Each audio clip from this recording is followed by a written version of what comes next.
I'm Cardiff Garcia of FT Alphaville. I'm here with Dan Drezner, author of The System Worked, How the World Stopped Another Great Depression. He's also a professor of international relations at Tufts University. Okay, Dan, first let's start by defining the system. This is the system of global economic governance. Before we talk about how it worked, why don't you just define the term? Tell us what we're talking about here. So one way to think about the system is simply put the rules of the global economic game. What are the rules regarding the cross-border movement of goods, of services, of capital, even of ideas in terms of things like content regulation of the internet? So the first is the rules themselves. The second part of the system is the sort of collection of structures that write the rules, that monitor them, that enforce them, and so forth. The traditional ones that you would think about are the multilateral institutions like the World Trade Organization or the International Monetary Fund. But there are some sets of parts of the system that don't have a multilateral regime, like the international investment regime, which is really a collection or a network of bilateral investment treaties where the whole is a lot greater than the sum of the parts. Sure. Okay. Now let's talk about the fact that it worked. Because there's something kind of funny at the beginning of your book where you said that when you started doing research for it, you thought that you were going to arrive at the opposite conclusion, and the book would have been called, like, The System Failed Miserably or something like that. Right. You came to the opposite conclusion. Part of this is that it's an expectations game. So give us some context here. How should we judge whether or not it worked? Right. To be fair, part of the reason I thought that I was going to expect to see things to fail was that there were really excellent reasons in the fall of 2008 to think that the system was about to crack up. In no small part because there were failures in the system that led to the 2008 financial crisis. The IMF didn't really do that much in terms of sort of monitoring macroeconomic imbalances, and anytime they tried to bring up these imbalances, China would essentially veto the conversation about things like exchange rate manipulation. Sure. Or the WTO, which is supposed to try to engage in further trade liberalization. We all know that the Doha round sort of continues to stumble on, like a zombie. And then in terms of things like, the G8, it had ceased to really be terribly important since, in contrast to, let's say, 20 years earlier, the G7 or G8 only commanded or less than half of the global economic output. So there were a lot of valid reasons to think that the system was pretty busted come 2008. There was this whole problem in terms of rising powers, the BRIC economies, were they going to be given greater voice? And then there was this even more apocalyptic sort of argument that power wasn't what it used to be. That, in the old days when the United States did something, or said something, it actually happened. Whereas nowadays you think that the head of WikiLeaks, has more power than, let's say, the President of the United States or the President of the European Central Bank. Also a certain amount of nostalgia for, like, the glory days of, macroeconomic coordination across the world, the Bretton Woods institutions and all that. You think that was a flawed way of understanding what happened in the aftermath of the crisis? Right. One of the reasons I say that I think, why are so many people continue to insist that the system has failed is because they do have this nostalgia sort of back to the halcyon days of, the late 40s, the early 50s. They think when, that's when we really created multilateral economic institutions, the Bretton Woods structures and so forth. But, as someone who studied those institutions, it really is nostalgia. It's not that we didn't do that, but they weren't nearly as important as a lot of people like to claim. They had their own failures too, right? Right, exactly. And so as a result, there's no evidence that the system is more broken now than it was back then, actually. Let's talk about what happened right after the financial crisis then, okay? Mm-hmm. Global trade volumes fall off a cliff. Across the advanced economies, you're seeing industrial output fall very quickly. You compared it to the Great Depression and used that as the framework to assess, the relevance and the efficacy of global economic governance. So just talk about what happened afterwards and what got done, what went right. Right. So the first thing you have to realize is that in the first year after the start of the 2008 financial crisis, that first year was worse for the global economy than the first year of the Great Depression. If you take a look at things like industrial output, economic growth, trade volumes, equity values, and so on and so forth, 2008 was a worse year than 1929. And this is something that people tend not to think about. Sure. But then what happened was that, the question is that in the middle of a systemic crash like this, you almost distilled to 4 letters, WWKD. What would Kindleberger do? So Charles Kindleberger, who wrote the book on the Great Depression, argued that in this sort of moment, someone or something has to do provide a couple of global public goods. The first is they have to maintain an open market for distressed goods. If a large market starts erecting protectionist barriers, it creates this sort of beggar thy neighbor dynamic where suddenly everyone's going to start setting up protectionist walls. And so the first and most important thing that happened in the wake of the 2008 financial crisis is that no one actually did much into the way of protectionism. There was a little bit of ticky-tack stuff, I'm not denying that, and folks at Global Trade Alert will be happy to tell you all about that. But if you actually take a look in terms of measures of tariffs and non-tariff barriers sort of conventionally applied, there was almost nothing done after 2008, and that in and of itself is remarkable. The drop in trade volumes that you're talking about was significant, but that was because economies were shrinking. It wasn't because states were erecting barriers to trade anymore. Right. The second thing you wanted done was to inject liquidity into the system. You want to make sure that in this sort of operating environment, banks know that they're backstopped in terms of providing capital and therefore willing to lend out. And this is the one thing that even skeptics of global economic governance admit happened post-2008. Interest rates got slashed. What Neil Irwin once called the first coordinated monetary easing in world economic history. Sure. Various rounds of quantitative easing. And then eventually, after many, many years of stupidity, the European Central Bank finally engages in OMT and actually, at least temporarily, forestalls the crisis there. Okay. So there's some progress there that you just listed. So I want to talk about a really kind of crucial and difficult and a fine distinction that you make in the book, which is the difference between global economic governance and the relevance of national policies, right? Because there's so much overlap there, and so a lot of people are going to say, well, sluggish recovery in the U.S., double dip in Europe, and it's struggling again. Yeah. In Japan, they've got Abenomics going now, but for a while it stayed in a funk. Right. So talk about that distinction, how we should think about national economies versus... Right. This goes to another reason why I think there's been such widespread misperception, because there's actually been a mismatch between the sort of centers of gravity of global economic growth post-2008 and the center of gravity of people writing about the global political economy post-2008. So the developed world has not done terribly well. That's absolutely true. I think the average growth rate in the developing world has been higher than 5%, whereas in the developed world it's been less than 0.5%. Sure. Now the question, though, is that is globalization or the sort of global economic governance to blame for that? The answer is not really. They're domestic policy own goals that are going on here. In the case of Europe, after a very brief sort of, dalliance with Keynesianism, the moment Greece suddenly starts facing a sovereign debt crisis, the entire continent shifts towards a policy of austerity, which has proven to be nothing short of disastrous for the Eurozone economy. Great Britain does the exact same thing. The United States, it's telling, was sort of the last country, developed country to do this. They don't really do it until after the 2010 midterms and the 2010 Budget Control Act. And it's not surprising, therefore, that in fact the US economy has grown the largest of the developed world since 2008, and also hasn't really run into sort of the exploding debt dynamics that so many predicted back in 2009. I want to actually talk more about, in more detail, about the sort of clash of ideas. But first I want to ask you a more fundamental question, which is, why is it important for us to get this story right, to correct these misperceptions in terms of what we do from now on? As much as we talk about sort of, concrete, facts and figures when it comes to the economy or the financial markets, you and I both know that beliefs matter a lot. Sure. Perceptions matter a lot. And if the perception is that the system failed and that the system is broken, and therefore we need to devote extreme amounts of effort to reform it, that's a danger because it's misplaced effort. And also it might lead people to believe that we're vulnerable to another systemic crisis, when in fact, actually you can argue that the global economic system displayed surprising resiliency. It's not to diminish the effect of the 2008 financial crisis and the Great Recession that followed, but it could have, I'm Jewish, and the Jewish title of this book is, it could have been so much worse. Let's get into some detail now, okay? Because you use a framework where you essentially look at all this through the prism of political science theory, through the prism of interest, power, and ideas. Let's start with interest. So your argument is that the reason it worked is not because everybody's interests were aligned. There were actually instances where they were aligned and there were instances where they weren't. So talk about that aspect of viewing this. So on the one hand, there's no denying that interest played a role. I don't mean to say economic interest or sectoral interest didn't play anything. I mean, you can argue, for example, that one of the reasons there wasn't a whole lot of pressure for more protectionism is because the globalization of the 21st century is very different from the globalization of 1929, where China, even if they wanted to erect barriers, they can't export anything unless they import massive amounts as well.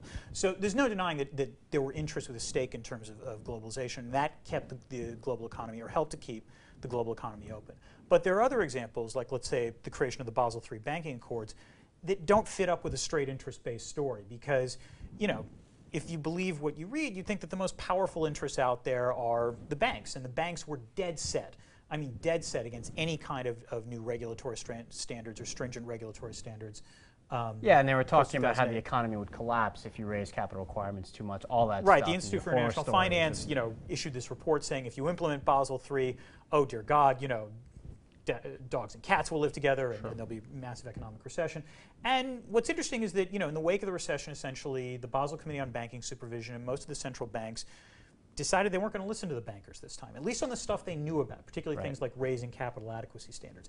There were areas where they started to move into, from what was microprudential regulation, which the Basel Committee was pretty good at, to things like macroprudential regulation, where they were worried that even if each individual bank acted rationally, the systemic buildup of risk would be problematic. They actually started moving into that, which was heretofore not part of their expertise. And that was an area where they did defer more to the banks. I don't think it was because of the banks' political lobbying.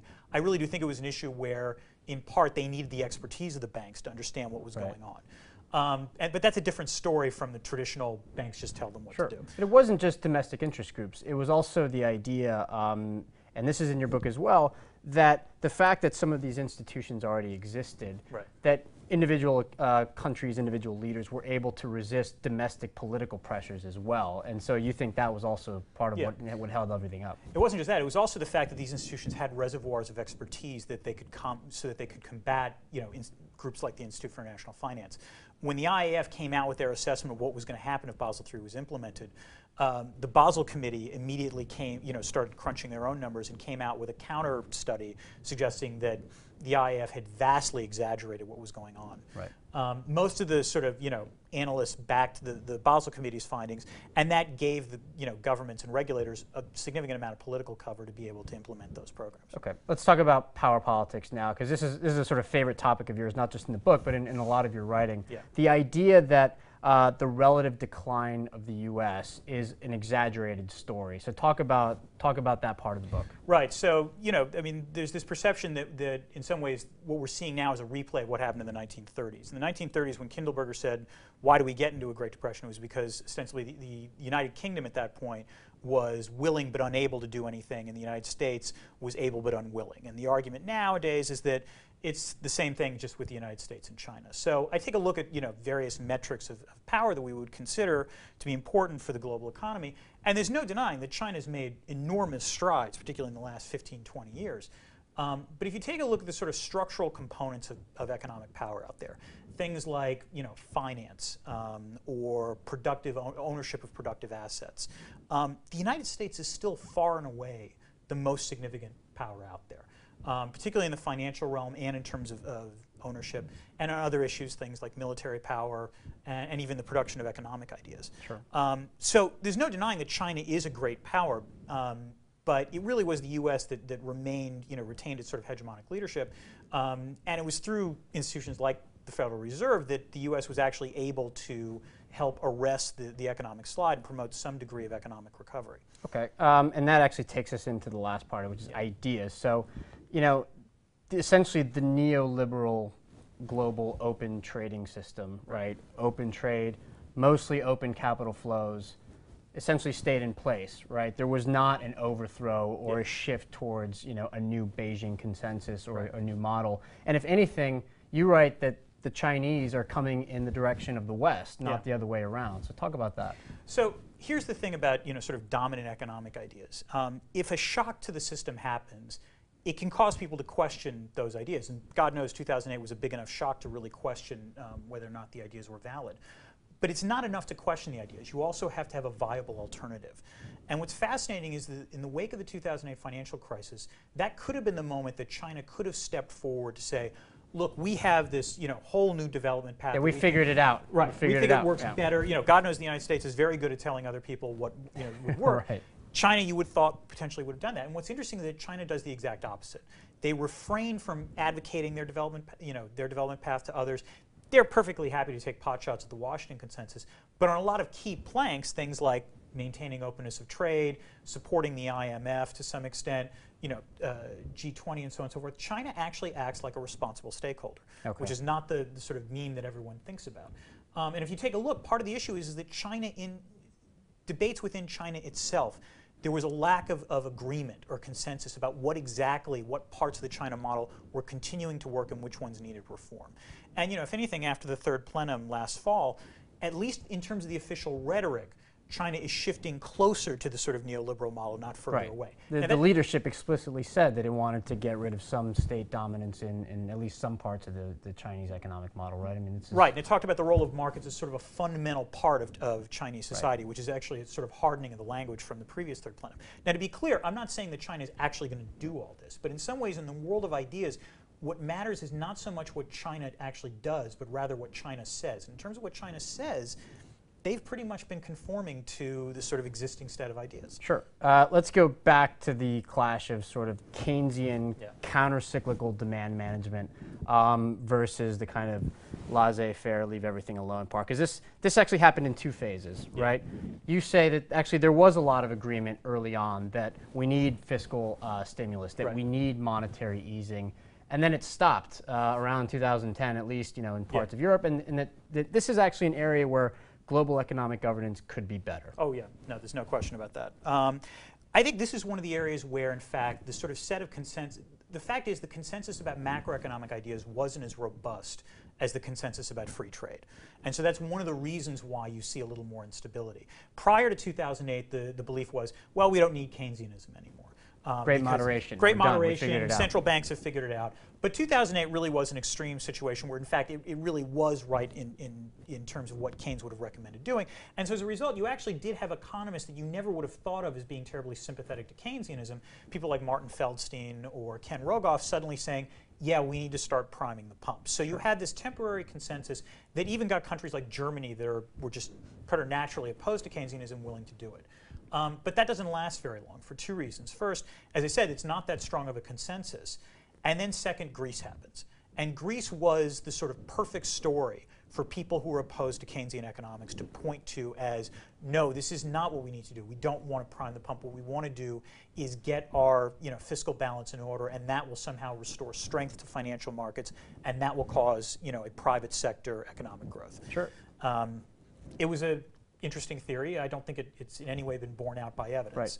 Right. And that's the real tragedy. And I think the fact is we're still operating in a world where there is some appeal to the austerity argument. And I think part of it is because you have economists, some economists making it. But another reason is simply moral. It's one of these arguments of, we got to the 2008 financial crisis because we built things up on a mountain of debt. Right. And so the solution is going to be that government should borrow even more. That intuitively does not resonate to people who don't have any training in economics. And so as a result, if you take a look at public opinion Actually, it didn't resonate with a lot of people with a ton of training in economics who still got public and private debt confused, right? Exactly. The dynamic confused. Yeah. And what's and so as a result, you had people making the argument, Angela Merkel in Germany and the Republicans in the United States saying, if the U.S. household, if a household can't balance its budget, why can't governments? Right. Governments should be able to do that too. And that's not the way it works.